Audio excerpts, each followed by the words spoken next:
প্রেমানন্দ স্বামী গুরু মহারাজ বলছেন, এদিক ওদিক দেখা বন্ধ করো, আর দেখা যদি না বন্ধ করো, এইবার চোখ পেয়েছো, কিন্তু পরের বার ভগবান চোখ আর দেবে না।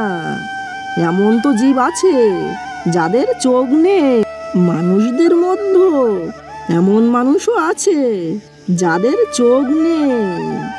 চোখ দিয়ে খারাপ কাজ করো না। চোখ আমরা পেয়েছি সাধু সন্ত দেখার জন্য, ভগবানের বিগ্রহ দর্শন ও আচ্ছা ভাব দর্শন করার জন্য।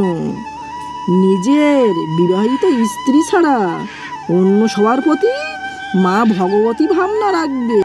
আর যদি অন্যের মাতা বোনের দিকে কাম দৃষ্টিতে দেখো, তাহলে তুমি নষ্ট হয়ে যাবে, সারা পুণ্য নষ্ট হয়ে যাবে, তোমার বুদ্ধি ভ্রষ্ট হয়ে যাবে।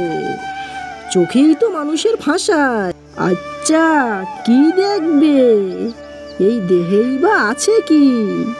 এই শরীরে কি দেখতে চাও? এ তো মলমূত্রের ভাণ্ড। দেহের এক সাইডে পায়খানা আর এক সাইডে মূত্র, শুধু উপরে চামড়া দিয়ে ঢাকা। এই দেহ শুধুমাত্র মলমূত্রের খাঁচা। কি ভোগ করছো? সারা জীবন তো হয়ে গিয়েছে, হাতে তুমি কি পেয়েছো? কি সেই সুখ? সুখে তো জানতে পারোনি। সুখ তো ভগবানের নামে, রূপে, লীলায় ও ধামে।